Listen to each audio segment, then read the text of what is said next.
Mother Nature put on a light show overnight across much of the country. The northern lights can be seen as far south as the Carolinas, even Florida.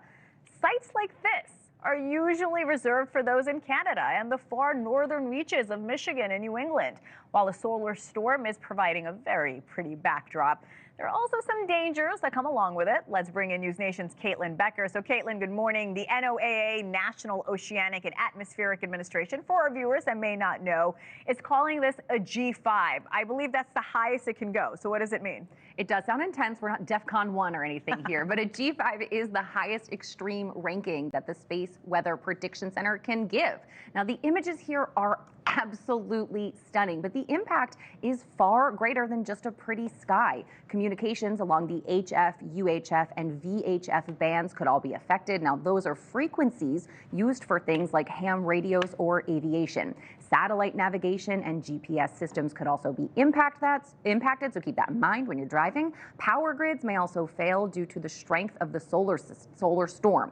The last one in 2003 caused power outages up in Sweden and damaged transformers all the way down in South Africa. Now, the storm is being caused by a large sunspot cluster that is at least 17 times the diameter of Earth, so absolutely massive. Now, that means this won't be a one-night, one-time event for people to be able to view these beautiful northern lights.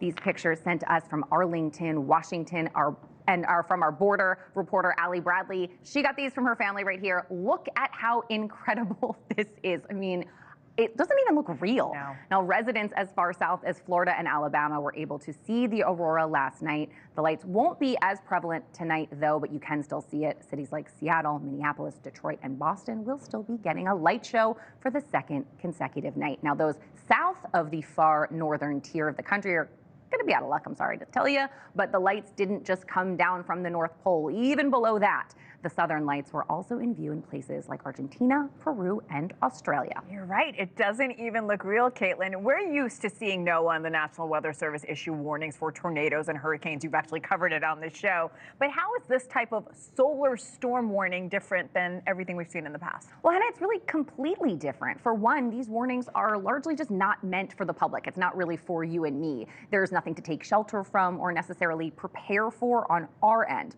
NOAA says the goal of these types of warnings and announcements are really meant to give government agencies and companies who need this type of specialized infrastructure, things like satellites, high-frequency radio, they need time to put in any protective measures in place that might mitigate any ill effects. Now, this extreme geomagnetic storm is expected to continue through the weekend. Some spots could continue to see auroras potentially into the early portions of next week. So this is the time to get out there at night and look up. I'm going to do it tomorrow morning. I missed it tonight, but I'm going to try to catch it. All right, Caitlin Becker, thank you. Thanks for watching. Go to joinnn.com to find NewsNation on your television provider. And don't forget to click the red subscribe button below to get more of NewsNation's fact-driven, unbiased coverage.